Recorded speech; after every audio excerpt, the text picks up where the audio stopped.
Bonjour mes amis, nous sommes le 1er novembre 2023, j'espère que vous allez bien. Sur cette vidéo, on parle des entreprises du Web 3. On va parler d'Ether, on va parler de Frax Finance, on va parler de la société du Web 3 Evmin, d'Aptos, d'Avalanche, du portefeuille de crypto WorldCoin, de NIM, de NIR, et voilà, d'autres choses sûrement, comme ça, suivez-moi jusqu'à la fin, vous verrez une tonne d'informations, je vous mâche le travail, je vous donne une tonne d'informations en un minimum de temps, ce qui permet de surveiller nos entreprises et de savoir un petit peu où on met nos billes à longueur de temps. Je ne vous fais pas de conseils en investissement, mais ce que j'évite toujours aux gens qui me connaissent, ils savent très bien, c'est que je pointe du doigt un petit peu les entreprises qui ont des soucis, évidemment. On ne peut pas connaître l'avenir, mais on sait ce qui se passe actuellement, et il est très intéressant de savoir une entreprise si elle a des problèmes ou pas. C'est à ce moment-là qu'on doit se mettre en garde et qu'on doit se protéger. C'est pas une fois que la catastrophe est arrivée, mes amis. Ça, c'est bon pour tout, et dans le trading, on essaye, quand on est trader, d'être conscient de tout ça, de faire très attention. Les fondamentaux, c'est très important pour avancer dans un écosystème, évidemment. Allez, on va parler donc en premier, on parle d'Ether, présente actuellement les perspectives de croissance les plus intéressantes, selon une enquête auprès des gestionnaires de fonds. Oui, c'est une bonne presse, selon une récente enquête menée par CoinShare, 45% des gestionnaires de fonds en actifs numériques considèrent l'Ether comme ayant les meilleures perspectives de croissance. L'enquête de CoinShare met en lumière une dichotomie intéressante dans la perception du marché de l'Ether, alors que près de la moitié des gestionnaires de fonds considèrent l'Ether comme l'actif numérique le plus prometteur, surpassant même le Bitcoin. Les données de flux fonds de fonds racontent une histoire un peu différente quand même. Attention, cette déconnexion pourrait expliquer par divers facteurs, tels que les préoccupations réglementaires ou une prise de bénéfices à court terme. Cependant, il est à noter que malgré cette sortie de fonds, la demande pour devenir validateur sur le réseau Ethereum reste fort, indiquant un intérêt soutenu par son rendement. Oui, il y a eu pas mal de sorties de fonds. Il y avait eu des sorties de fonds. L'Ether avait enregistré une sortie nette de plus de 10 millions de dollars le mois dernier. Mais bon, c'est normal, ça aussi, les sorties de fonds souvent. Et alors, si on le compare au Bitcoin, le Bitcoin, quant à lui, demeure une constante dans les portefeuilles des gestionnaires, même si les actifs numériques, en général, connaissent une baisse. Ce mélange d'optimisme et de réalisme financier souligne la complexité et la volatilité du marché des actifs numériques. Oui, on reste en garde, on fait très très attention, mes amis. Même les news, on doit les éplucher, on doit toujours les mettre entre parenthèses. Attention. Allez, l'attaquant draine 2,1 millions de dollars d'Onyx dans le dernier exploit DeFi. L'agresseur a utilisé un pré-flash pour échanger de l'Ether contre du PP et a manipulé le taux de change dans un pool spécifique. Suite à cette manipulation, il a pu retirer une grande somme en brûlant moins d'actions. Cette technique d'attaque ressemble à celle observée contre Unred Finance précédemment. La faille a été identifiée comme étant liée à une version antérieure de Compound V2 intégrée à Onyx. L'attaquant a ensuite transféré 700 ETH, soit 1,21 million de dollars, au service de mixage Tornado Cash. Voilà, Tornado Cash qui a déjà eu pas mal de problèmes, et on sait bien que Tornado Cash... pas très traçable, l'argent qui passe par eux, évidemment, donc c'est toujours un peu aussi pointé du doigt. On va suivre tout ça de près, c'est jamais terminé après, parce qu'on voit après s'il y a des choses qui sont récupérées, pas récupérées. Bon, c'est les petites analyses qu'on fait par la suite quand on a des nouvelles news, voir comment les entreprises se débrouillent avec leurs problèmes, quoi, évidemment. Frax Finance reprend le contrôle des noms de domaine après une potentielle tentative de détournement. Alors ça, c'est pareil. Il a réussi à reprendre le contrôle de ces noms de domaine, frax.finance et frax.com, après un incident de sécurité suspecté comme une tentative de piratage DNS. L'équipe a travaillé avec le registre de domaine, le registraire de domaine nam.com pour remettre le domaine en état. Une enquête sur l'incident est toujours en cours, donc quand on en saura un peu plus, on viendra en reparler aussi de ça. La société d'investissement Web3 Evmin s'étend à Hong Kong avec l'embauche d'un nouveau cadre. C'est très bien. Evmin Capital Partner, une société d'investissement axée sur le Web3 et actifs numériques, se développe à Hong Kong. Stanley Wu, un banquier d'investissement expérimenté, a été nommé pour diriger les opérations asiatiques de l'entreprise. Evmin voit Hong Kong comme une écosystème favorable pour l'innovation blockchain et la finance traditionnelle. Et oui, l'annonce intervient également dans un contexte où Hong Kong cherche à se positionner comme un hub majeur pour la crypto en Asie, notamment dans le lancement de son système de licence pour le commerce des crypto-monnaies. Des choses dont on parle le matin sur mes news. Cela offre à Evmin une opportunité de capitaliser un écosystème en croissance rapide, tout en ayant l'avantage de l'expérience et du réseau de Stanley Wu dans la région. Voilà, écoutez, c'est une bonne news, ça avance, c'est des sociétés qui avancent, on les suit évidemment.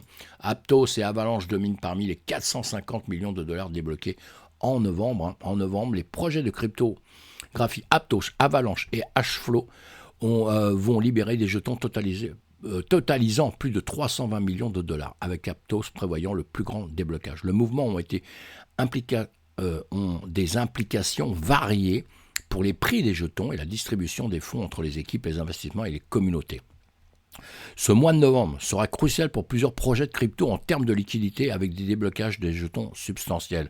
Aptos mène le bal avec un déblocage de 24,8 millions de jetons aptes, évalués à 172,9 millions de dollars. Avalanche et Hashflow suivent avec des déblocages de 107 millions de dollars et de 41,3 millions de dollars respectivement.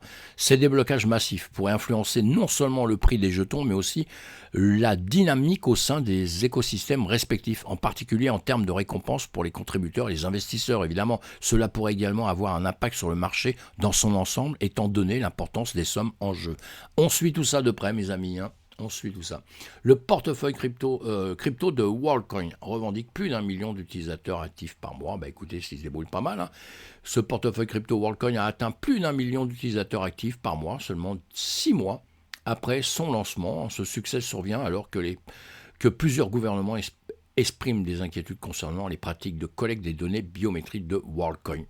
Et oui, le portefeuille crypto WorldCoin connaît une croissance fulgurante avec 1 million d'utilisateurs d'actifs par mois et plus de 4 millions de téléchargements. Cela indique un engouement significatif pour les solutions de portefeuille qui offrent à la fois simplicité et fonctions avancées comme l'identification par le globe oculaire. Cependant, cette croissance se produit dans un contexte de surveillance accrue par les gouvernements en raison des préoccupations liées à la vie privée et à la sécurité des données.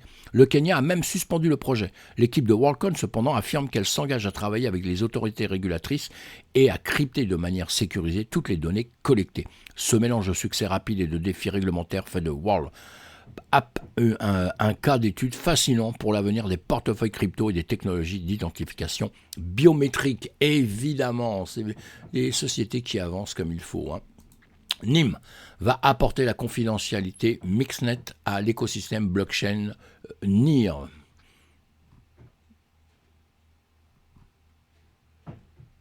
Excusez-moi, j'avais perdu quelque chose. Voilà, donc qu'est-ce qu'ils nous disent? NIM Technologies a collaboré avec la fondation NIR pour intégrer des garanties de chiffrement de bout en bout de confidentialité des métadonnées dans l'écosystème blockchain.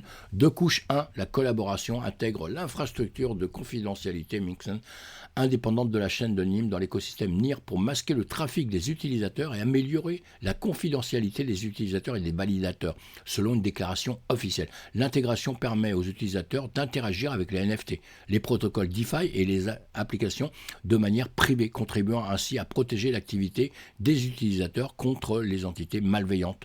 En cryptant et en dissimulant le trafic dans l'écosystème NIR, le NIM Mixed vise à sécuriser les données transactionnelles et les informations personnelles. Pour ce faire, il segmente les données en paquets cryptés et les diverse via un réseau mondial de nœuds. Cette méthode masque efficacement les activités en ligne des utilisateurs, ce qui les rend plus difficiles à la désanonymisation. Voilà, très compliqué ça. Désanonymisation des individus grâce au suivi des modèles de métadonnées.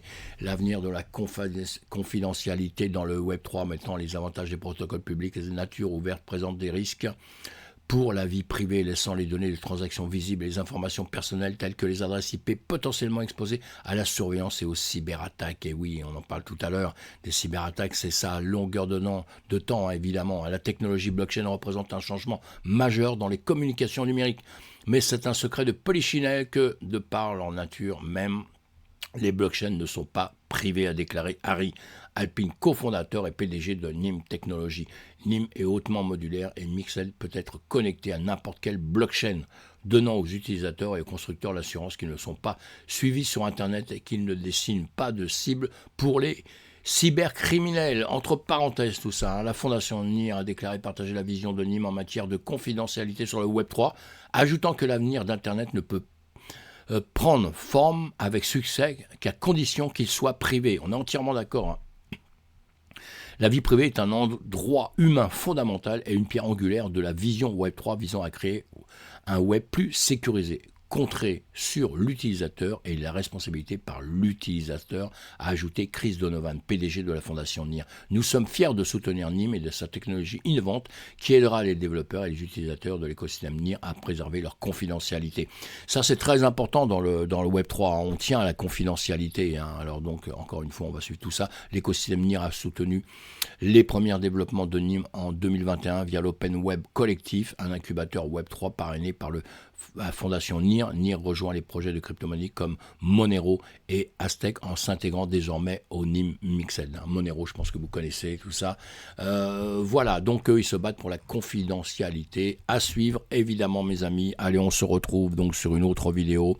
Bye bye, faites attention à vous, soyez prudents, pensez à vous abonner à ma chaîne, pensez à cliquer sur le pouce, pensez à faire des commentaires, pensez à être heureux surtout, c'est ça la chose la plus importante sur la planète, soyez heureux, heureux et heureux. Bye bye, ciao, ciao.